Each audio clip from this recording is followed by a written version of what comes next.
McGlynn is in. I repeat, McGlynn is in. Let the fun begin. This is the Commissioner Evaluation Podcast with your host, John McGlynn. Is that Herms? He got them guests on the Rolodex, stopping by to talk about some Dynasty Superflex. Everybody, yo, commish is in. It's time to sit down to listen to John McGlynn. Yo, who we trading, who we fading, who we getting off the squad. Knowledge never overrated, playing for number one. And yo, McGlynn is in. It's time to let the fun begin. It's the Commissioner Evaluation Podcast with John McGlynn.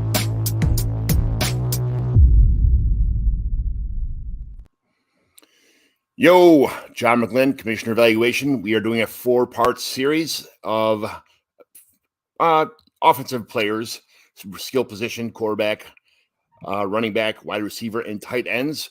We're using the scoring from my Mighty McGlynn home leagues that me and JT are part of. JT, what do you think about this league? What do you think about the scoring? What do you think the scoring? Are you happy with it? Yeah, I liked the first year. My team did not play well, but I like the system. I like the the way you do the home league and divisions. It's kind of cool. It's something a little bit different.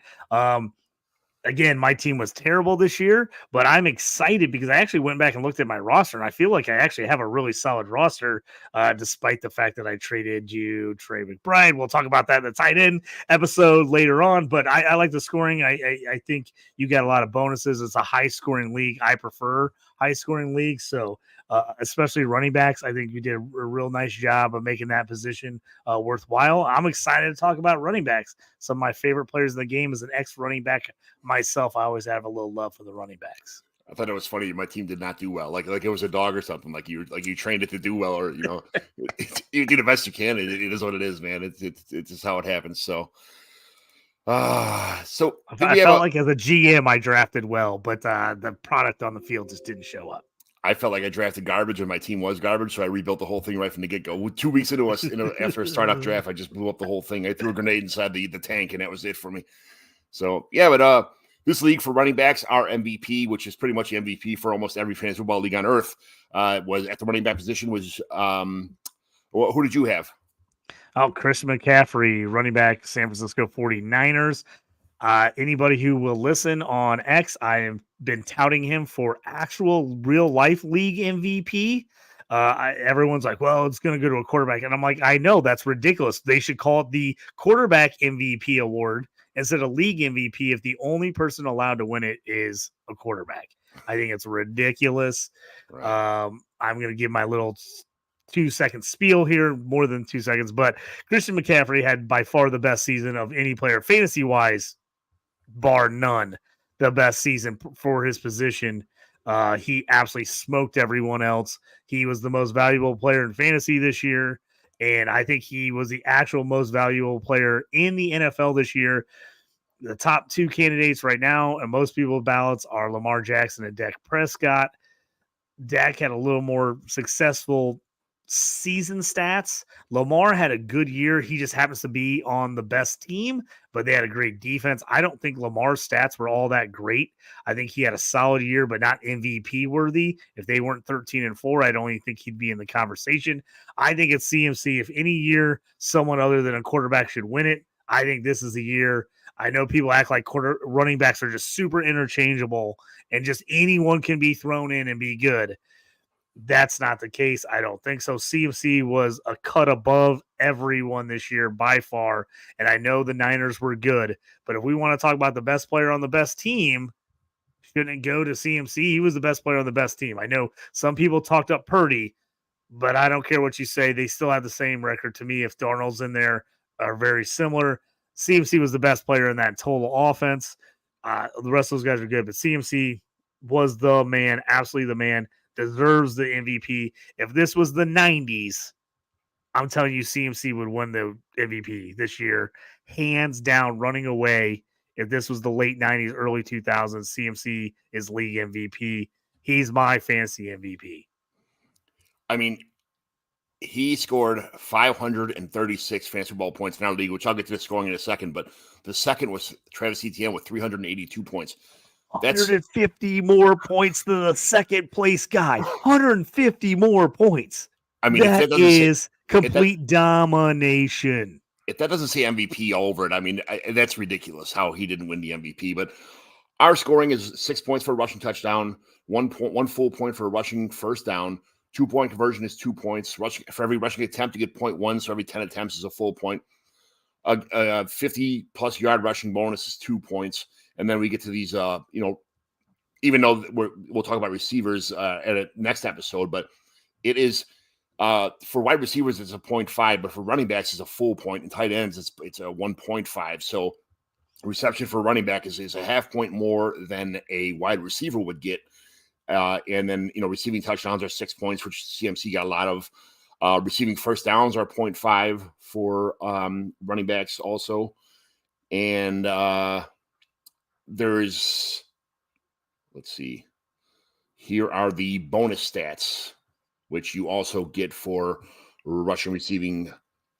Rushing for a 100-yard game, you get 4 points. For a 200-yard rushing game, you get 8 points, which happened a couple times this year, but it's a big accomplishment. So I think you should get a lot. 200 yards is a ton for a running back in the NFL.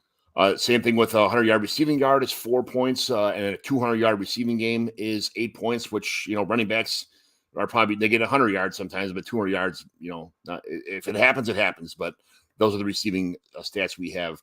And then for carries, every 20 carries, you get an extra 2 points. So you get the points on top of your regular points for that kind of stuff. And then you get 20 carries, gets you an extra 2 points, which when you're a bell cow back, those are stats you got. They're not huge, but it's just an extra 2 points for running backs, which McCaffrey got sometimes. So those are our scoring systems. So with the scoring system we have, our tier one, or I guess our top 12 running backs, the running back ones in our system, because it's 12-team league, the top 12 are CMC 536, Travis Etienne 382, Breece Hall 381, Kyron Williams 372, Rashad White 364, Joe Mixon 358, Derrick Henry 355, Raheem Mostert 342, Bijan Robinson, I didn't write that down, I'll get back to that, James Cook 330, Saquon 312, and Tony Pollard 311. So Bijan had 339. 339, so he's right behind Mostert. But this is it's CMC, and then there's a big clump of everybody else after him, like the bottom 11, who are within 60 points of each other from number 2 all the way to number 12. So I mean, CMC just destroyed this position this year. This is a high scoring league, as most leagues are. You usually are quarterback heavy. If you look at overall scoring, usually it's all filled top 10 are all quarterbacks, and then you get your position players. To tell you how many points CMC was and how far ahead he was of everyone else, he was the number 4 scorer overall in the league, number 4 behind only Josh Allen, Jalen Hurts, and Dak Prescott, with high quarterback scoring. He was only 3 points, and he sat the last game, didn't even play the final week. Ended up averaging more points per game than Dak Prescott, who led the league in touchdown passes. If that tells you anything, he was 15 points behind Jalen Hurts, and then he was 80 points behind Josh Allen, Josh Allen was 60 points ahead of Jalen Hurts, who was number 2. So Josh Allen, obviously, who was our MVP for quarterbacks this year. That tells you how high CMC was. He outscored Lamar by 50 points. He outscored Jordan Love, Patrick Mahomes. He outscored Patrick Mahomes by almost 70 points. It's just crazy. Brock Purdy, who everyone's saying MVP is his quarterback, had 439. He had 536.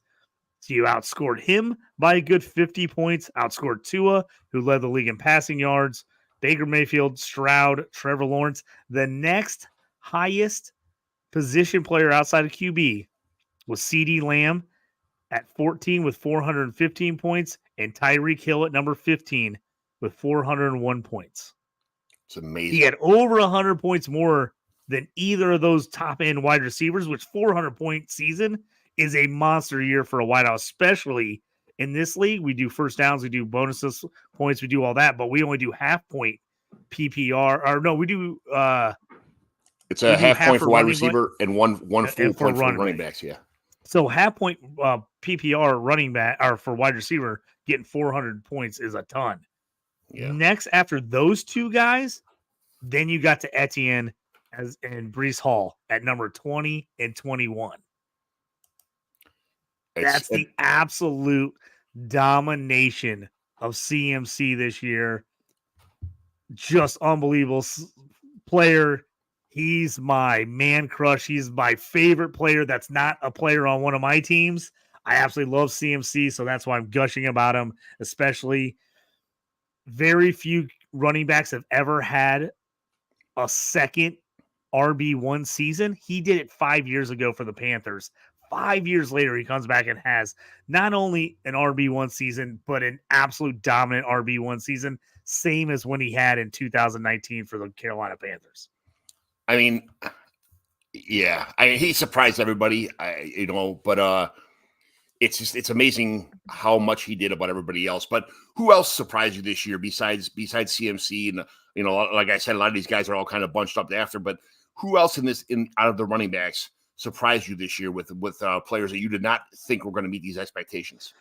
All right, so I'm going to go two surprises. I'm going to go good surprises, guys that had a good year, guys that I didn't necessarily see coming, and I'm going to go bad surprises, guys that were really good that I was out on, that I totally whiffed on because I want to be, fair here. I don't want to talk about just the good hits, the guys I like. The two guys I absolutely whiffed on in drafts preseason. I didn't think were going to be good. I was selling everywhere. That just absolutely made me look like a fool.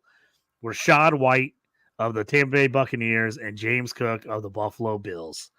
I did not see RB1 in those guys. I did not see them being every down backs.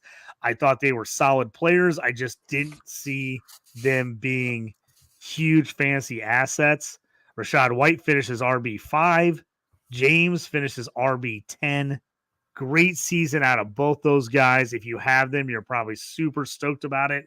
They prove that they can play. That probably means they're not going to get a lot of competition moving forward, at least in the next year or two. I whiffed on those guys big time. Huge surprises for me. I didn't see it coming from either one of those guys. And I'm sad to say I didn't have them on any team because of that. I drafted Rachaad White at 809 in this draft. Pick round 8, pick 09. And I thought he was going to be pretty good. As the season started, man, he could not get through the line of scrimmage. His running was absolutely terrible, and they blamed the offensive line. They blamed, the playbook calling. They blamed Baker Mayfield. They blamed everything. And, I'm like, all right, this guy's going to catch a ton of passes. We all knew that, and it's a full point for receptions for running back. So I was fine. I was okay to just take a running back that catches tons of passes. Halfway through the season, he started finding holes in the line of scrimmage. Now he's running 100 yards. He's catching 5, 6, 7 balls a game. It's like, man, I traded him away. I traded him earlier in the season. I traded to Tim George. I traded away Deontay Johnson, Antonio Gibson, Rachaad White. I traded him away. I got Singletary, Elijah Mitchell, Daniel Bellinger, Kayshon Boutte, and first, second, third, fourth, and fifth pick from him. So I got an entire year's draft from the guy who won. So it's all pick 12. But Deontay Johnson, Antonio Gibson, Rachaad White was a league winner this year. I think that it put him over the top having Rachaad White. And I don't think, not that he wouldn't have won the Super Bowl anyway, but having Rachaad White do what he did and what he traded to get these guys, that's fine. But Rachaad White surprised the shit out of me this year. I had no idea he was going to be what he was. And I think he surprised everybody because I think everybody thought he was just a receiving back and he wouldn't be able to do workhorse load, which I don't think he's, the long-term solution at running back. I don't think there's many running backs that are long-term solutions. He's still only 24 years old. He's 25 now. He just turned 25, but he surprised me. I think he's got another, a good season left in him. He's 6 foot 214. He's got good size, but I don't think he's had this workload before where he'll be able to sustain this workload ability. I don't think he's built that way. I know it says 6 foot 214. That's a magic number. Anything over 212 pounds is supposed to be like the magic number for running backs, but I'm not sure that Rachaad White will be able to keep this up. They're going to bring somebody else in that'll be like an early down plotter, and he'll be receiving back. But still, that's still very, very, very valuable in a PPR league where you're getting a full point at the running back position, a half point for every catch over wide receivers. And he's catching the ball as much as wide receivers are. So he surprised the shit out of me. Another one that surprised the shit out of me was Brian Robinson. Like I said, I had Antonio Gibson everywhere. I drafted him everywhere. I love the guy. I think and I'm not sure what he's going to be. I don't know if he's ever going to be able to have the vision between the tackles, be a between the tackles guy. But Brian Robinson came out, didn't look. You could see the difference between Brian Robinson and Antonio Gibson on the field. Brian Robinson runs straight. He runs hard. He catches the ball a lot better this year. Antonio Gibson's like a pinball machine. He's so much quicker than Brian Robinson is. But Brian Robinson was able to use his speed, his size, and his catching ability to become, a lot better running back than I expected this season. What did you think about like Brian Robinson? And we already talked about Rachaad White. Robinson was a guy I was out on too. I didn't have Robinson anywhere. I thought at some point this guy's going to get replaced. I didn't love him coming into the league. I just thought he was another back. He played way better than I thought he would. Just like you said, he ended up being in this league a low end, very low end RB2, but in a season where RB was super hard to come by, RB2 was good enough. Having him as an RB2 or a flex play, he was a guy you were pretty much putting in your lineup every week, and where you drafted him to get him as an RB2 is just great output for what you had to invest in him. Super shocked with what he did. We'll see if he can keep doing that moving forward. Again, a guy I don't own any of. I just did not believe, and he was much better than I thought he would be. Mm-hmm. Now, guys who disappointed us. These are running backs. People who. Well, before we jump into disappointing, I'm going to talk about just a couple more guys that were surprises to me. That were good surprises. I talked about how I missed on Rachaad White. I missed, on James Cook. Guys that I did like and that were I think the biggest surprise for everyone, and this is, me included, I think for the league, the number one surprise player was Kyren Williams, running back, Los Angeles Rams, just the Notre Dame product. People really liked him coming out as a rookie. He tested terrible at the combine, fell far in drafts. People kind of lost on him. They were like, this guy's never going to be slower. He's super slow. He's smaller than we thought. He's just not going to be able to make in the NFL. Not a lot of people thought he was going to get a lot of carries coming into this season, and he absolutely was dominant when he played. He was the second best running back in the league behind CMC, which is saying a lot. If you look at his points per game, he actually ended up finishing RB4 with 372 points a game. He was number 2 in average per game with 31 a game behind CMC's 36, and he missed 5 games. That's incredible. Averaged 31 points a game when he played, missed 5 games, and still ended up as RB4 is absolutely credible. And he was 10 points away, 10 from being RB2 behind CMC for the whole year. And he missed 5 games. By far the biggest surprise of the year, Kyren Williams. Absolutely shocker of the season he put together. That's a big. I think everybody had Kyren Williams pretty high on our draft board, and as soon as he ran that 40 time, it was like, and it just he just shows fell you, off like, the cliff. It He just fell off the cliff because people are like, oh my God, he can't. He's so slow. But he showed if you can run hard between the tackles, not a lot of guys are breaking 70, 80 yards in this league, even if they're fast. It's just not happening. And so he was able to run hard between the tackles. The Rams really started to believe in him, and they just kind of went with him. Once he got that starting job, they just leaned on him, and he showed you don't got to bust out 20, 40-yard plays to be successful running back. And, I was super surprised. I had him as a free agent pickup in a couple redraft leagues that he was great in. Don't have him in Dynasty. Wish I did. It's going to be interesting to see what the cost in the offseason ends up being for him. Yeah, like guys like Ken Walker who just break these long runs and stuff. That's fine, but Kyron's just doing everything. He's between the tackles, catching the ball, the whole deal. Super surprised. I knew he was good. But I'm not going to never I'm not going to break my arm, pat myself on the back here trying to say that I knew this stuff because I'm a Notre Dame fan. I like Kyron Williams. How long can you hold a guy for before he's not doing anything? You're like, okay, he's not going to make it. He's not going to make it. Yep. And all of a sudden he gets his opportunity like that. I mean, it just shows you like he just got to, trust the process is what they say. And if you trust the process with Kyron Williams, man, look at next year. People are talking about he's in the first round startup. Like round one of a startup next year is Kyron Williams at the end of it. That's crazy talk. Like if you said at the beginning of this year, people would laugh at you. Now it's like, you got to be kidding me. This guy's that good. Yeah. Another guy I want to jump in and just kind of mention real quick is David Montgomery, running back Detroit Lions. People kind of left him for dead when they drafted Jahmyr Gibbs in the first round this year. They said Monty's out. The Bears let him go to Detroit. People were out on him. I still was collecting him. I had him on a lot of leagues. I actually liked the move. I thought nice offense there in Detroit. I thought he was going to be a solid player that you could get for a decent price on a trade or in a startup. I really liked him. I took him in a ton of leagues. Jahmyr Gibbs we'll talk about him a little more when we talk about rookies. But while he cut into his production a little bit, even after missing 3 games, David Montgomery was solid. He was 13th in the league in points per game, so just missed that RB1, and he missed 3 games. So really, he was an RB1 as long as he was healthy. He averaged right around 21 points a game. With Gibbs, the backup behind him, finished 16th with 20.7 points a game, just 0.4 behind him.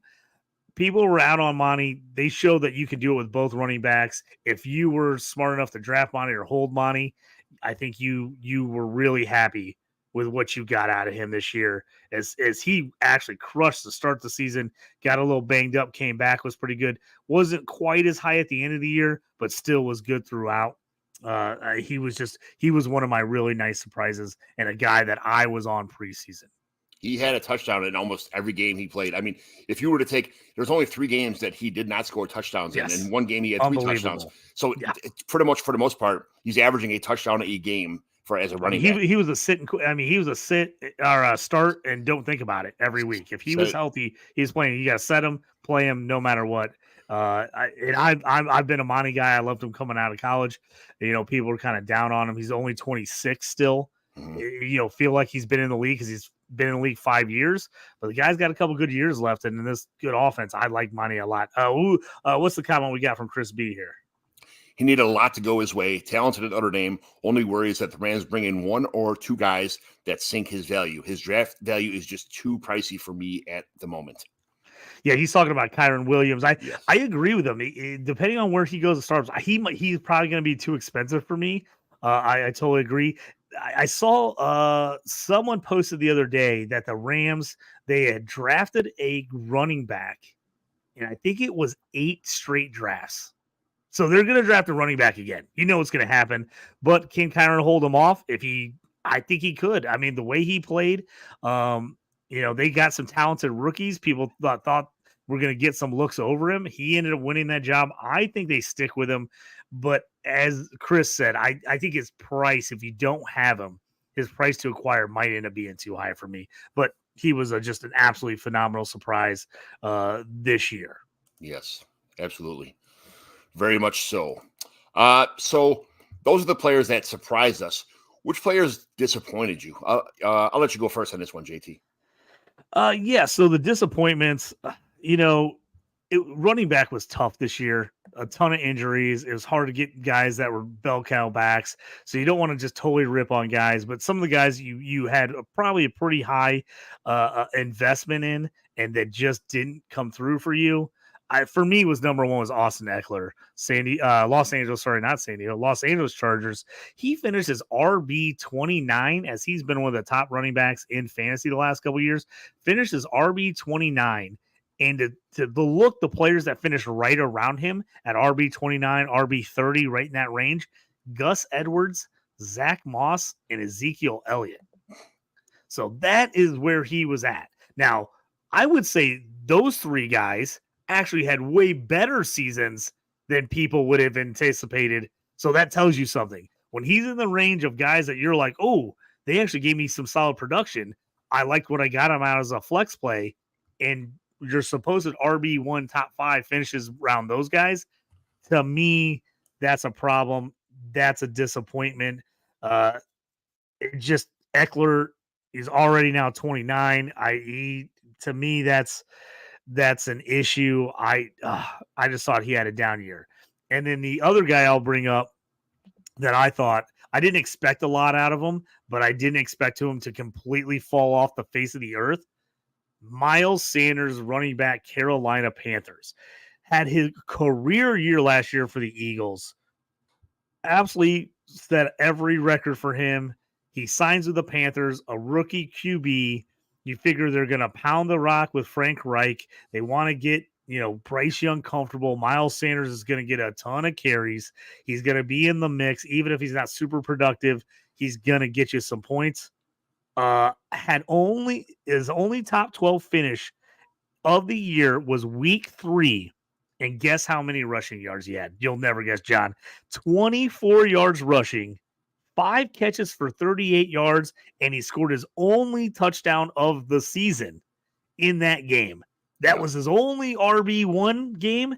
After that, he didn't have any game even remotely RB1, RB2 the rest of the year.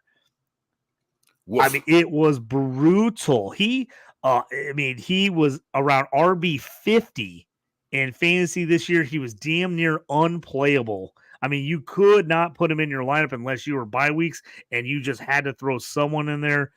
He scored 1/3 of the amount of points he scored last season this year. 1/3. That's terrible. I mean, Miles Sanders off the board, got replaced by Chuba Hubbard pretty much early in the season. He was just a massive, massive disappointment. Terrible. Yes, that is the word that is used for Miles Sanders. Terrible. My disappointments were Ramondre Stevenson. I made a trade probably a year ago or so, where I traded away Jared Goff to get Ramondre Stevenson. I got Ramondre Stevenson like a second round pick for Jared Goff, something like that. And as much as I do like Stevenson, especially as a pass catcher, a big pass catcher, out of the backfield kind of thing. I mean, he's 227 pounds. He runs pretty well. He's a big dude. His injury started like accumulating this year. And I was like, come on, man. Like, I mean, his snap percentage was in the 70s, 60s most of the season, which was pretty good. But most you're looking at like 10, 8, 3, 11, 6.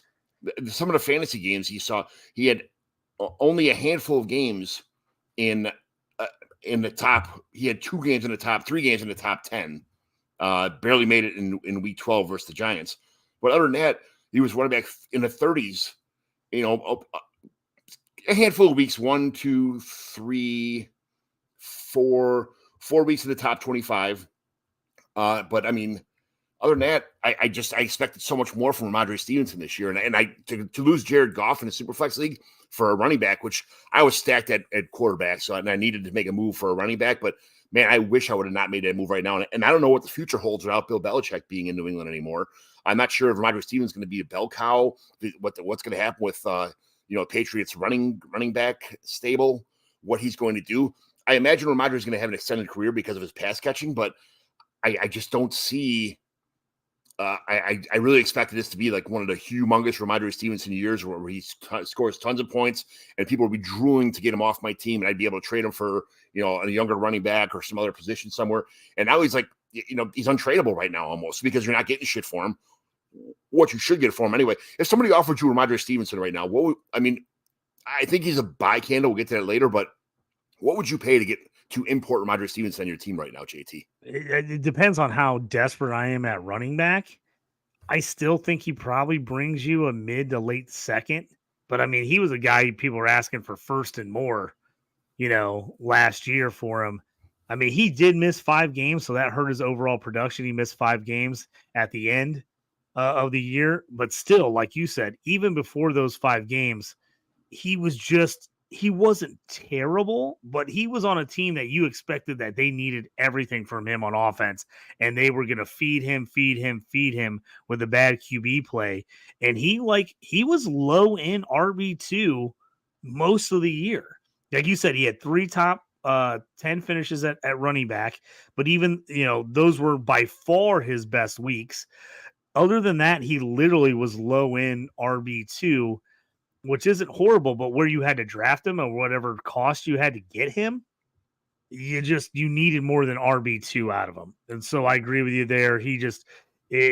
You're hoping he has a bounce back, maybe offense. They can figure out the QB role. I would take him for the right price, but man, I would not be spring to overpay for him at this point, seeing what happened this year. Especially when they brought in a guy like Zeke Elliott, who everybody thought was washed, and he came in and outperformed him. I was like, come on, man. How's this happening? What kind of bizarre world is this where Zeke Elliott comes in and does what Ramondre is supposed to be doing on this team? Yeah, I agree. I mean, Zeke was one of the nice surprises.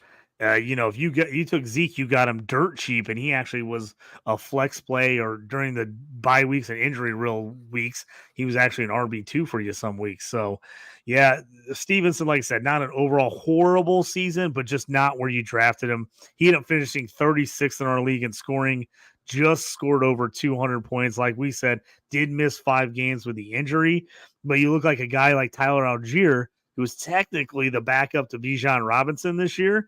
Now, granted, he out-touched him in quite a few games this year, but Tyler Algier played the whole season. So, granted, he didn't miss games, but the only difference was 6 points this season. Yeah, crazy. So he was basically scoring around backup. Where a lot of guys that were backups or secondary guys on their team, he scored in that range. He was right in that. He actually had less points than Zeke. He had less points than Zach Moss, less points than Gus Edwards. So it's again you need so much more out of him than that. Yeah, and then my other one is Antonio Gibson, which anytime he had less than a top 5 performance, which in my heart, in my mind, I think Antonio Gibson is the best thing that ever happened since sliced bread. But to finish as RB41 this year, I mean. It's a contract year, and I'm kind of happy about that because I want him to go somewhere else where he's actually used better. But at the end of the season, you're using Chris Rodriguez and guys like that who are, I don't know. I don't know how to it baffles me to try and say that Chris Rodriguez and Brian Robinson are better running backs than Antonio Gibson. Especially Chris Rodriguez. I didn't like him at all coming out of school. I was not a Rodriguez fan, and I just feel like Gibson could have been so much better if he had the opportunity. And I'm so happy that he's going to go somewhere else. If he goes to a high-flying offense that throws the ball out of the backfield, you can put him on so many teams right now and be like, God, this guy, where was he at the last 4 or 5 years? What the hell's wrong with Ron Rivera? I can just see that happening to Antonio Gibson next year. Well, he's probably a buy low right now, but where do you think Antonio Gibson can go next year that would just people be drooling over him showing up in camp being a the number 1 RB or the passing down RB somewhere? What teams would be a running back needed that could use a guy like Antonio Gibson? I feel like he could fit in a lot of teams. I really do. Now it depends on where the draft, where some of these guys move, free agency stuff. But I really think he's one of those guys that could fit. He's not dependent on a certain system to be good. He just needs some touches. They just got to give him the ball. He had 2 20-point games. And he had more single-digit scoring games than double-digit scoring games this year. It was just brutal. And we've seen it. He's got talent. Ron Rivera seemed to hate him. He did have some fumble issues occasionally, and it seemed like the second he put the ball on the ground, he never got back into games or was down for a game or two. I think he could fit in a lot of spots. I'm like you. I hope he gets a shot, but I was hoping he was going to bust out. I was taking Gibson everywhere and not taking Brian Robinson because I thought Gibson would be the guy to have. And obviously we were both wrong on that this year. What if they would have let him go and he actually ended up on the Bills before, or the Ravens or, a team that throws the ball a lot out of the backfield to players? What if he ended up on the Chiefs, or dump off passes? I think he would be fantastic on the Chiefs. The Ravens, he would even work. He's a better player than Justice Hill, and Justice Hill looked pretty good for the Ravens, in a limited role. I think he's even – I don't think he's fully, What if he goes to the Chargers next year and takes over Eckler? That's what I was just going to say that. I was like, I don't think he's quite Austin Eckler, but I don't think he's not. I think That he far could away. be. I Right. think he could be on the right team in the right situation where they use him. A team like the Chargers, I think he could be. Do I think he finishes RB1 like Eckler did a couple times? Probably not. But is he closer to an RB1? I think so. I think he would have a shot at it. So I agree. I think the talent's there. If he's the right situation, I think he's a guy that could be pretty good. Obviously, running back was kind of a crazy situation. We tried to avoid guys that were injury riddled. Obviously, if you had a guy like Jonathan Taylor, you were disappointed because he missed a bunch of games. But when he actually did play, he actually was pretty good. So we kind of tried to avoid those guys. Same thing like a guy like Aaron Jones. When he did play, he pretty much produced, but he just missed a lot of time. Yeah. And, that hurt those guys' overall production for the year because of the injuries. But when they were in there, they were pretty good. So, kind of in case people are like, oh, why didn't you mentioning those guys? I mean, Josh Jacobs was mentioned earlier by one of the viewers that he was a big disappointment for him. Now, he did miss the final 4 games of the year. Josh Jacobs wasn't terrible, but he wasn't Josh Jacobs that led the league in scoring, as a running back last year. So I think, again, you got to take some of this with a grain of salt. If you took Josh Jacobs in the first round of your draft, you were probably pretty disappointed in him. If you've been sitting on for a while, was he terrible this year? No, not by any means. He finished as RB25. I'm looking at our stats right now. He finishes RB25 in our league, and per average wise, he was 18. So he averaged just under 20 points a game, which he was 0.1 points behind Bijan Robinson. Well, I think people also would say was slightly disappointing. But then also, if you look at it, he averaged 0.4 points more than James Cook. And I guarantee you everybody that had James Cook was super bumped about having James Cook averaging almost 20 points a game. Right. But people were disappointed that Josh Jacobs averaged 20 points a game. So I think it's just sometimes you have to look at that context of, was he terrible this year? No, but he wasn't winning you weeks with 35, 40-point weeks like he did last year. And so I think, he was still RB2, just, not too far outside of RB1, especially if he wouldn't have got hurt overall. But you probably spent a heck of a lot more money on Josh Jacobs than you did on James Cook. Just because Josh Jacobs had he had a couple monster games, like 80 points in our league. He had some huge games last year, yeah. And I think the end of this year, what happened was he had contractitis because he knew, he didn't want to, if having anything go wrong with your knee is bad for running back, but this guy's playing for a contract. He's not going to play hurt. Yeah, he was on that 1 year when he was kind of banged up and they were basically, it looked like they weren't going to miss the playoffs. Again, he's been in the league for a while, but he's pretty young. People forget. They think he's a lot older than he is. He's only 25. He came in the league at 20 years old. So even though he's been in the league for 5 years, he's only 25. I still think he's got a good, I know 28 is that cutoff where everybody says that's where everybody goes downhill. I still think he's got a good 3 years left in him if he's on a good team. So I like Josh Jacobs. If you find an owner that's disappointed in the season last year and with the offseason, do they, franchise tag him again? Or do the Raiders actually sign him or do they move him? That's the question. But he could be, we'll talk about it later, but he could be a buy. Absolutely. He's a buy. Absolutely. He's a buy. I mean, he's had, he's had 5 like RB1 seasons, I think, guy's amazing, so what is he? Oh no, 1, 2, 3. Now he just he had 3 RB1 seasons and 3 RB2 seasons. So that's a high RB2 seasons. Again, he was an RB2 this year. A lot of people thought he was going to be a top 5 back. And if you didn't get top 5 and that's what you bought him at, then you were disappointed. But I don't think he was a huge disappointment overall. He just didn't produce at the exactly high end that you thought he was going to. But I think you could say that about most running backs this year. Yeah. And there's not a really good incoming rookie draft class coming in this year for running backs. So this is the time to buy these guys now, because people who haven't been doing a lot of draft research are probably like, oh yeah, I'll just move on and get somebody else. And there's not Josh Jacobs coming in this year's draft. So yeah, it's going to be a pretty thin running back draft. And I just don't think you're going to see a lot of high draft capital this Right. year in the draft. So I think you're going to see a lot of people taking dart throws at guys that got drafted the 4th, 5th, 6th round in the NFL draft. People are going to take dart throws in the 3rd, 4th, 5th round of their rookie drafts, but you're not going to see a lot of running backs going 1st, 2nd round this year in fantasy drafts, I don't think. So it might be one of those years to go out and get some of those veterans if you can. Well, let's talk about now that we're talking about that, let's talk about rookies. Let's talk about rookies from this year's class. Yeah, Jamar let's Gibbs, do it. 310 points. Devon A-Chain, 252. Tajay Spears, 206. Zach Charbonnet, 151. And Jaleel McLaughlin, big surprise, 130. So, rookie surprise. Who was your biggest surprise for out of these rookies this year, JT? The biggest surprise for me, and I think for a lot of people, was Devon A-Chain. The guy has home run speed. I thought Miami was a great landing spot with him with the offense they run.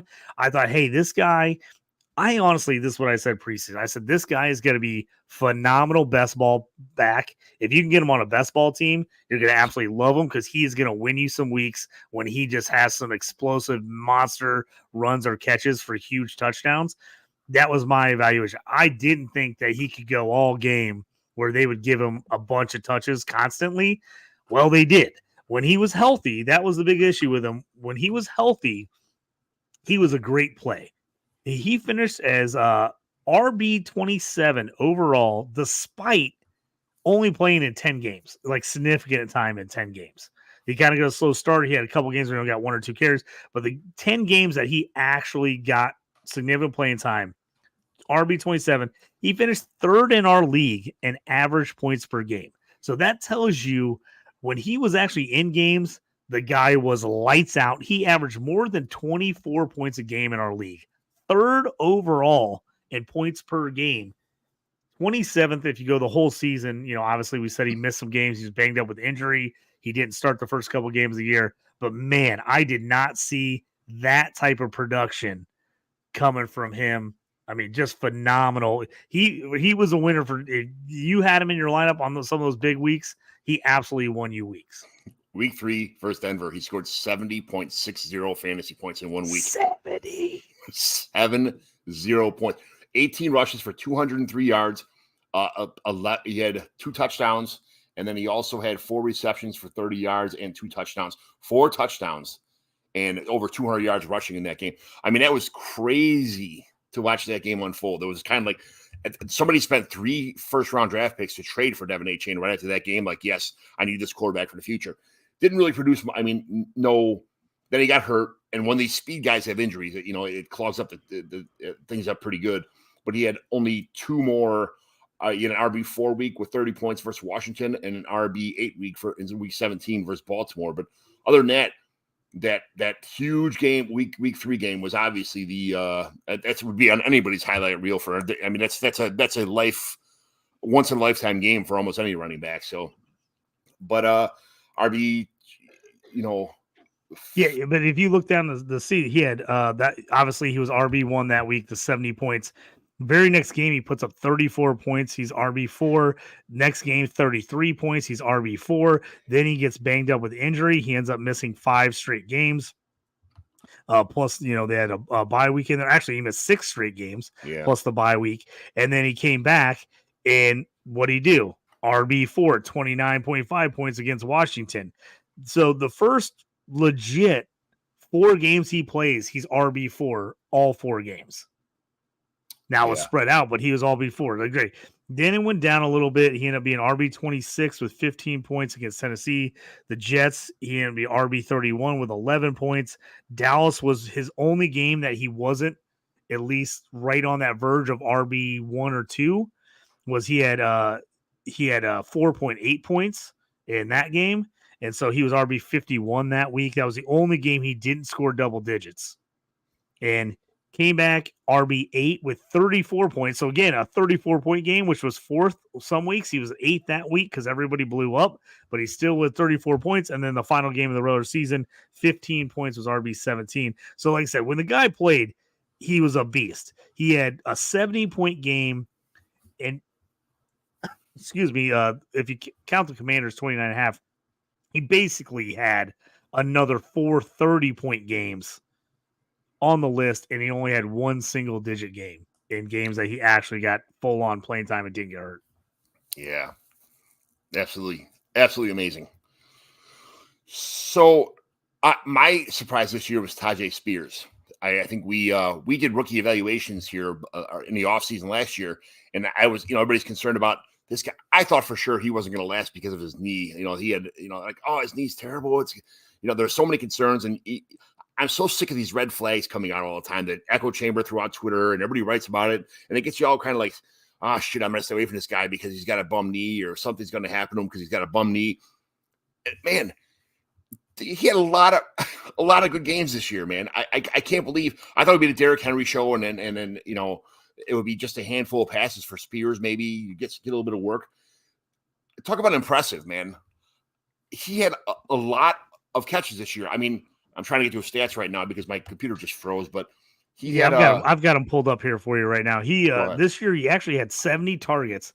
He had 52 catches for 385 yards and a touchdown, and then playing behind Derrick Henry as the backup running back, he still got 100 carries, 453 yards, just missed the 500 mark, 4.53 yards per carry, which is phenomenal, and another 2 touchdowns there. So, again, a guy, he broke 200 fantasy points overall. He was top 35, so technically he was RB3 range, but he was an RB3 as a backup. He was a flex play some weeks.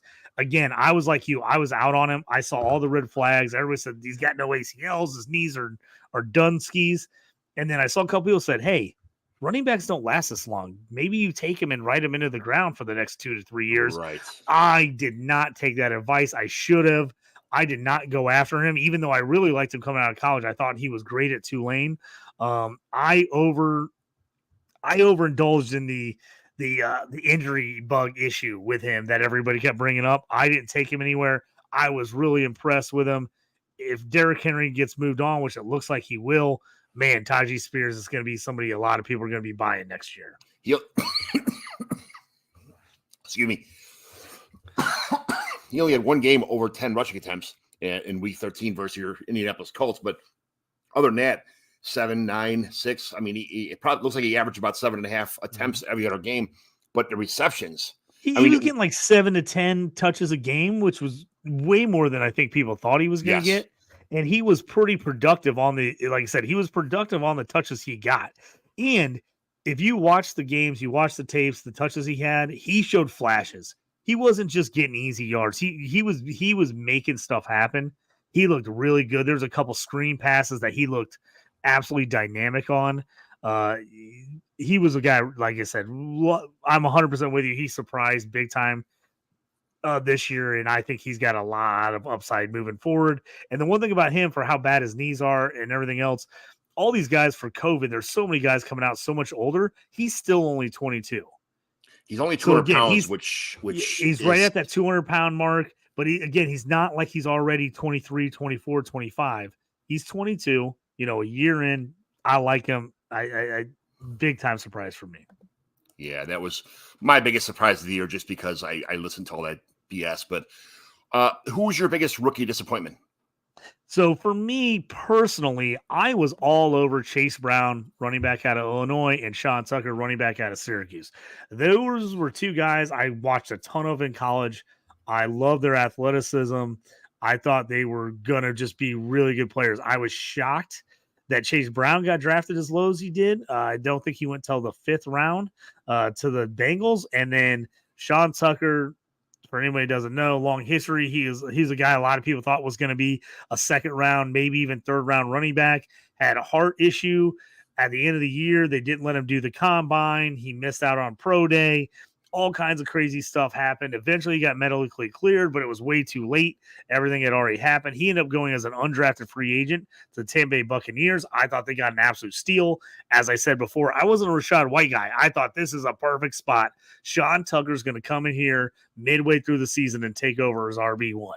He's going to shock. He's going to be the guy. I thought the same thing with Chase Brown. I said, hey, if Mixon falters at all, or, Mixon has an okay this year, but they let him go next year, Chase Brown's going to be that guy that steps in, has a big year. Now, Tucker, non-existent this year. They basically didn't give it any carries. He barely saw the field. I'm not sure what's going on there, but hopefully year 2, because I've got a ton of them, he gets a little more chances, but he was non-existent. So that was a huge miss by me. Chase Brown, on the other hand, didn't get a ton of carries, but as you saw at the end of the year, they really started to work him into the offense more, and he started looking impressive with runs, touches, had some big plays late in the season. He's a guy for the season, didn't have a good year overall, but a guy that I think is a guy that I like moving forward. He was a big disappointment this year, and then I just thought he was going to be more involved early on. But I like him moving forward. Sean Tucker, I'm very iffy on what's going to happen with him. But Chase Brown's a guy I like. He just was disappointing in that I thought he would take the starting job from Mixon earlier, but Mixon actually had a fairly decent bounce back year after he was just putrid the year before for the Bengals. Putrid is correct. That's I was kind of surprised by that one, and I'm pissed because I dropped Chase Brown for like a week. Just one of those, like, I got to pick up somebody and I'll just pick up Chase Brown again the following week. And somebody snatched him from me. And I'm like, God, yeah, those are the ones, those are the guys you want to hang on to, you know? Yep, exactly. It was my disappointing rookie. I just, Roschon Johnson. I know that I think the Bears were like looking to move on from Khalil Herbert possibly after this year. And they brought in Deonta Foreman to, like, you know, supplement the backfield a little bit. And Deonta Foreman ended up like stealing the show. And I'm like, what the hell is going on here? How is this happening? How Roschon was somebody I thought coming out of college was underrated. Like, oh yeah, you know, he's sitting behind Bijan, but he's, you know, he's not as good as Bijan. And of course he's not as good as Bijan. There's only so many guys who are. But if you watch any of his film or saw any of the games he played in, he kind of like a stud, man. And he came out week 1, scored 20.5 fantasy points. And I'm like, yes, this is what we were hoping for. And then, you know, he had concussion issues and a couple small injuries. And it's like, you never saw anything from him again. He was just like part of the rotation. And it's like, I was expecting at some point in time for him to breakout game, steal this backfield, and it never happened. And he's a good receiver out of the backfield too. He's a good pass blocker. He does everything very well. But what he didn't do well was be a good fantasy football running back. And that's all I gave a shit about. And it's like, dude, how did this happen? How did Roschon Johnson go from this coveted rookie who people were like, even a rookie draft, people were offering me next year's first or a couple next year's seconds for Roschon. I'm like, no, I'm not going to pass up the early years of a big running back that can catch the ball out of the backfield. He's 225 pounds. He's not lightning fast, but he's fast. He's going to be on the field a lot because he can pass block. He's a good pass catcher. It just completely dropped the ball on his fantasy football. Like, hopefully next year he gets a bigger opportunity, but I'm not sure when you're getting beat by Deonta Foreman and Khalil Herbert. I don't know what's wrong. The Bears obviously know something that we don't know because they're a pretty good team, and they're not very good at quarterback position, but they're really good at linebacker and running back, just historically wise. And Roschon just did not seem to fit in this system at all. Yeah, the biggest problem, Roschon, again, he's another guy I was expecting a lot more out of this year. His best fantasy game was week 1. Which is shocker as a rookie. That is his best game. He was RB1 week 1. He had 20.5 points, was RB12. He had 5 carries for 20 yards and a touchdown and 6 catches for 35 yards. That was his top performance of the year. He didn't hit double digits again until week 12, which he ended up being RB21 that week. That was his most carries of the year. He got 10 for 35 yards, and then he went up with 5 catches for 40 yards. And then again, till the end, week 17 against Atlanta ended up being RB18 with 16 points. He had 7 carries for 21, his second touchdown of the year, and then 3 catches for 38 yards. So he's definitely a guy who can catch, he can do some stuff. But like you said, a little disappointing. I thought he would get more work, especially after that nice little opening in week 1 against Green Bay. He kind of got lost in the system. He did miss 2 games with an injury, so he didn't play a full slate. But I thought they would use him a lot more. Hopefully, the Bears are going to figure out how to get him more in that system. So he ended up finishing as way down the list. He had 8.4 points a game. He was in the 50s in overall scoring. So it just didn't quite have the rookie year I think most people were hoping for. No. No. So what is if you're looking to buy somebody in 2024, like we already talked about before, not a really good incoming rookie class, who's your top buys for 2024? Let's just name a couple of them. Yep, I won't go deep into it. Tajay Spears, I think, is a big buy. How much it's going to cost you is the question. We just talked about him a lot. I like him a lot. Another guy, if you're willing to spin up a little bit, if you got somebody that's disappointed in what's going on, Najee Harris. Najee Harris took a ton of hate this year. People were ripping him. Oh, he's not a good running back. Jalen Warren should start over him. He's much better than him. I thought they were a great 1-2 punch. I thought he should play both of them. But Najee Harris got trashed all year in fantasy circles. He still ended up finishing as RB20. He had his best yards per carry of his career, 4.06. He had 8 touchdowns this year. He was 7th in the league in rushing yards with 1,035 yards. So that tells you how low the running yards were this year for most leagues. He was 7th with 1,000 yards. Biggest issue for him was they didn't involve him in the passing game. He had 70 catches as a rookie. He only had 29 receptions this year. Part of that was because Warren got involved, but their wide receivers a little bit better as well. But he's a guy who can catch the football. They just didn't use him that way.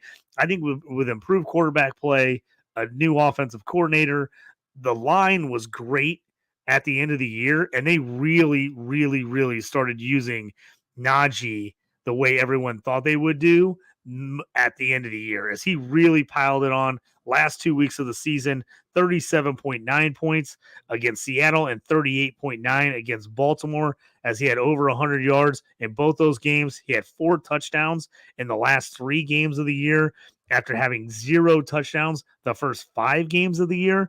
So he's a guy that I'm buying. If somebody's down on Najee, doesn't like him, doesn't like the offense, is just worried about Jalen Warren taking, carries away from him, I think the Steelers are going to continue to use both guys. Jalen Warren was a nice surprise this year, but I like Najee. I'm taking Najee if somebody's out on him. Jalen Warren looked like the better running back at some point, at some times during the season, but man, this is a great one because Najee Harris, when people say the word Najee Harris, people are like, yeah, when you hear. Yeah, people think he's disgusting. They're like, oh, he's not a game breaker. He doesn't win you any weeks. He's so blah. And honestly, he was blah the first half of the season, but that's also because their O-line was terrible. If you watch their tape, the blocking concepts, no one had no clue what they were doing. They had wide receivers trying to pick up star defensive ends on cutback plays. It was just terrible concepts. I mean, Najee was getting hit the second he touched the football.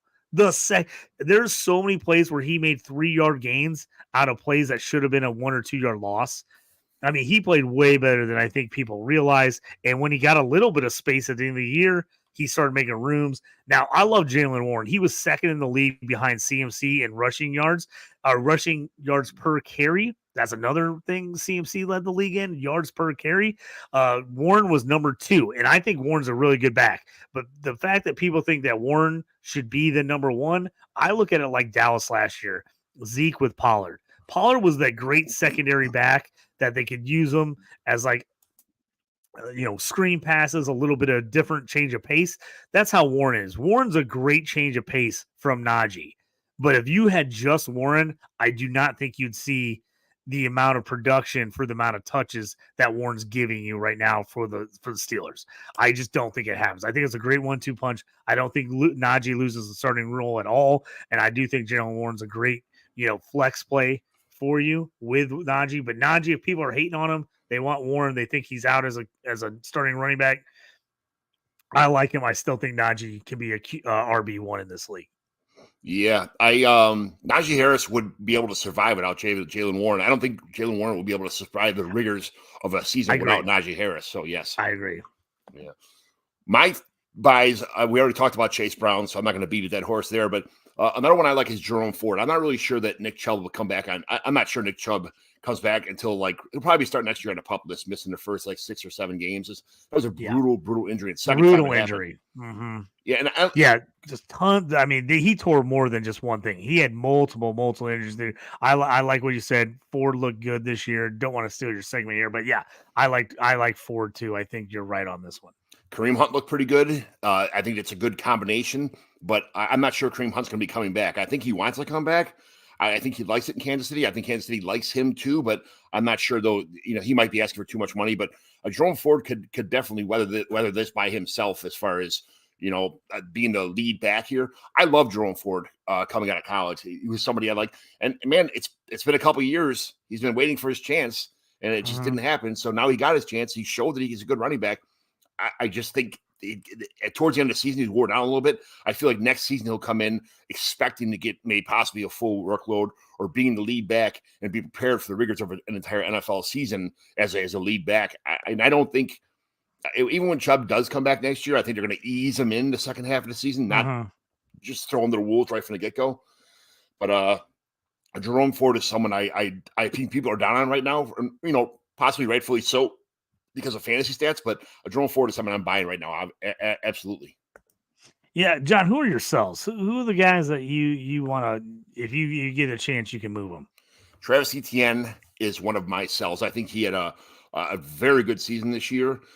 Started out pretty hot, and it just, as the season went on, just buckets of water were getting thrown on this fire of Travis Etienne. And I'm not sure he is the, I don't know how to say I'm not sure he's the future of the franchise, to be honest with you. I don't think that he's going to be he's a great receiver out of the backfield, but he had a good week 17, but man, it felt like he wasn't the same Travis Etienne the second half of the season, because he was always in the top 5 almost every week up until like the bye week, and then all of a sudden that was it. It wasn't the same Travis. If you would have kept on that same pace all season long, I think you'd have been a lot happier with Travis Etienne.